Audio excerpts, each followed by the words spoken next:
The Drum, the Doll, and the Zombie by John Bellairs and Brad Strickland. Chapter 3. Johnny easily talked his grandparents into letting him go to New Hampshire with the professor. "My stars, Johnny, of course you can go," Grandma said, her wrinkled face showing her sympathy. "I don't know what life would be like if folks didn't stick by their friends. And who knows, maybe a visit might do Dr. Coote a world of good. He always seemed to like you." So it was arranged. On Friday, as soon as he got out of school, Johnny climbed into the professor's maroon Pontiac, and they set off for Portsmouth, New Hampshire, where Dr. Coote was hospitalized. They drove steadily north, and the professor talking the whole way. He had been on the phone to Dr. Coote's doctors, and although the news was not good, at least the old man was holding his own. Even that slender ray of hope put the professor into a slightly more optimistic frame of mind as the car careened along. Johnny frequently had to fight to keep him from crying out in alarm as the Pontiac wove in and out. Johnny frequently had to fight to keep from crying out in alarm as the Pontiac wove in and out of traffic. Professor Childermass was a miserable driver, and on 5 or 6 occasions he came close to sideswiping another car or running off the road. He never seemed to notice these hairbreadth escapes himself, and he chatted away nonchalantly the whole time. As usual, the professor refused to stop and ask for directions, insisting that he was old enough to find his way around a dinky little New Hampshire town. They came to the outskirts of Portsmouth, and the professor took a few turns that he thought were familiar. He quickly got lost. The Pontiac roamed streets of boxy white frame and gray clapboard buildings, past the tall, narrow mansions of Strawberry Bank, and wandered near the Petoskwa River. They drove aimlessly around Portsmouth for almost an hour before Professor Childermass threw in the towel. With a furious expression, he pulled into a service station and stopped the car with a screech of brakes. At once, a skinny young man in a gray baseball cap and grease-stained gray coveralls trotted out and stooped by the driver's window. "Can I help?" "Can I fill her up for you?" he asked, smiling cheerfully. "You may not," said the professor coolly. "I suspect that this particular brand of gasoline is filthy with pollutants and automotive poisons. If I allowed you to put so much as 1 teaspoon in my car, the engine would no doubt scream in agony, give a feeble kick, and expire altogether. Moreover, I despise your company's inane commercial jingle and deplore the tasteless so-called comedian it sponsors on television. However, since you are so eager to help, you might as well tell me where in this dreary burg I could find a sinkhole of suffering misnamed Mercy Hospital." The young man's eyes grew round and his mouth hung open. He gulped a couple of times. "Sure," he said. He pointed with a shaking finger. "It's easy. Just turn right at the corner ahead, then go straight until you come to the first stoplight. Turn left at the light and go about 1/4 of a mile. The hospital will be the big brick building off to your right." "Don't you dare tell me I can't miss it," thundered the professor. Sure, you can miss it if you want to," stammered the young man. He stood wiping his face with an oily pink rag as the professor floored the accelerator and the Pontiac roared out of the service station. Despite his worries about Dr. Coote's condition, Johnny got a case of the giggles. It was always interesting to witness someone's first introduction to the professor. Without any more trouble, they found the hospital, a red brick relic of the 1890s, 3 stories tall with a green tile roof. The windows all had arched tops, and round fan lights crowned all the doors. In the deepening dusk, many of the windows glowed with a soft yellow light. The professor parked the Pontiac, and they hurried toward the old building.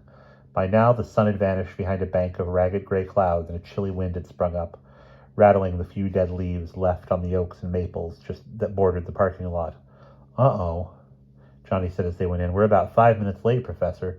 He pointed to a black-bordered sign posted on the wall just inside the entrance. "Mercy Hospital, visiting hours 10 to 11 a.m., or 10 to 12 a.m., 2 to 5 p.m. The professor snorted. "Bureaucratic blathering. Never mind that hogwash. We shall see, Charlie, or my name is not Roderick Childermass. Follow me."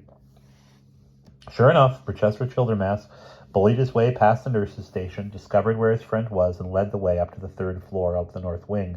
Although Dr. Coote was not exactly wealthy, he had a comfortable income and considerable savings, and the university provided him with an excellent medical insurance plan. They found him all alone in a private room, sleeping, propped up in bed. His face had a miserable expression of suffering, even in sleep. With a worried glance at Johnny, the professor said, "I notice the nurse is about to serve dinner to the patients. Why don't we stay in the waiting room until after Charlie eats?"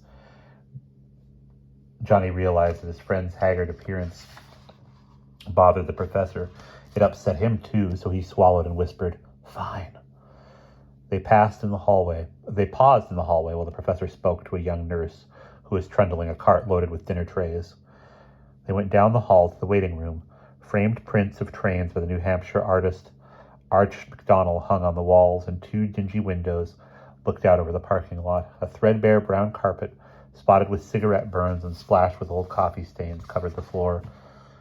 One drooping, dusty rubber tree, a couple of broken-down sofas, a few dilapidated armchairs, and a table holding a couple of ashtrays and several years of National Geographic furnished the room. The only other person there was a quiet young man of 25 or so. He was slim, with black curly hair, and wore a gray suit, a white button-down shirt, and a black tie. A charcoal gray overcoat lay folded in the seat beside him. A couple of empty paper coffee cups rested on the table before him. He was reading an old magazine and hardly glanced up as Johnny and the professor entered.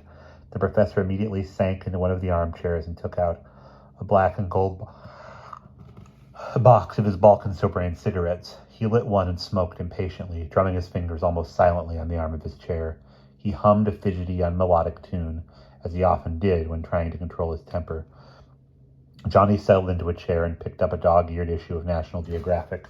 For some minutes, he read about turtle fishing in the Leeward Islands, but he could not keep his mind on the article, so after a while, he tossed the magazine aside.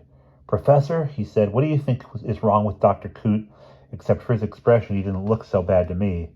The professor looked up in surprise. His eyes were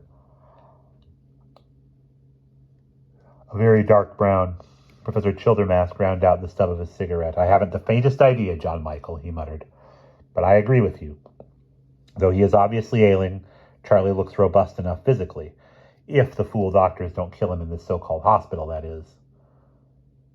"Excuse me," said the young man, getting to his feet. "I didn't mean to eavesdrop, but did I hear you mention Dr. Charles Coote?" Johnny noticed that his voice was deep and pleasant. We'll correct that the next time he talks, with a slight trace of foreign accent. Professor Childermass stared at the interloper.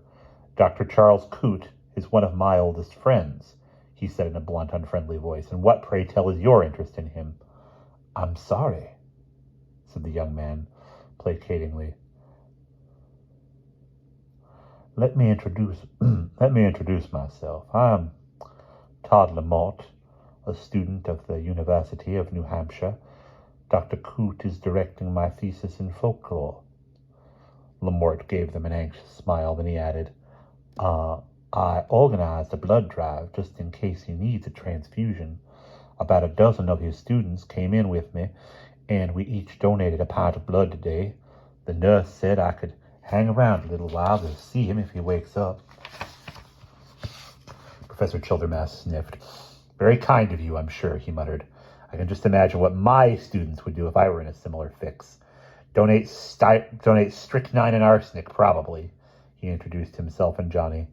"I'm pleased to meet you both," said young Lamort, his face set in that nervous smile.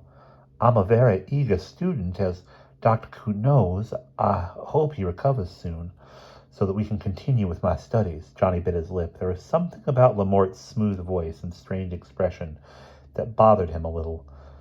But then he was upset about Dr. Coote's illness. "How long have you been here?" Johnny asked him. "How is Dr. Coote?" Lamort glanced at him. "I've been at his bedside most of the day," he said, "but he is not making much sense, to tell you the truth." The young man looked at his wristwatch. "It's getting late. I really have to go. Professor Childermass, could I give you my telephone number? You might call me if there's any way I can help." "Certainly," said Professor Childermass, genuinely touched that a student could be so thoughtful. Lamort scribbled his name and number on the back of one of the professor's business cards and said goodbye. After the young man had left, the professor murmured, Well, I envy Charlie. If all his students are as considerate as—" "Good God!" A horrible, blood-curdling scream rippled through the air. Johnny felt cold chills. It was Dr. Coote's voice. Johnny and the professor ran to Dr. Coote's room. They rushed in to find him sitting up in bed, staring wildly. His dinner tray had fallen, spilling chicken soup and jello on the floor. "Roderick!" he gasped. Keep it away from me." Who? Asked Professor Childermass, sounding bewildered. The woman in black, the bride of the devil. She flies through the midnight air like contagion. Roderick, help me. She's behind the boy. She's after my soul. Johnny yelled in alarm as Dr. Coote tried to leap out of bed. The effort was too much for the old man. He fell back heavily. In a dead faint, Professor Childermass tried to wrestle his falling body onto the bed so he would not hit the floor. Johnny could not help looking over his shoulder. For a second time he felt ice in his veins. Down at the end of the hall stood a squat toad-like figure. It was an ancient woman, broad, heavy, wearing a black dress and a black scarf from which straggled long, tangled gray hair. Her ugly, wide-mouthed face held a leer of malevolent triumph. Before Johnny could cry out, she whirled and pushed her way through the door at the end of the hall. Then 2 nurses came running in. Johnny had no chance to tell the professor what he had seen. And that is the end of chapter 3.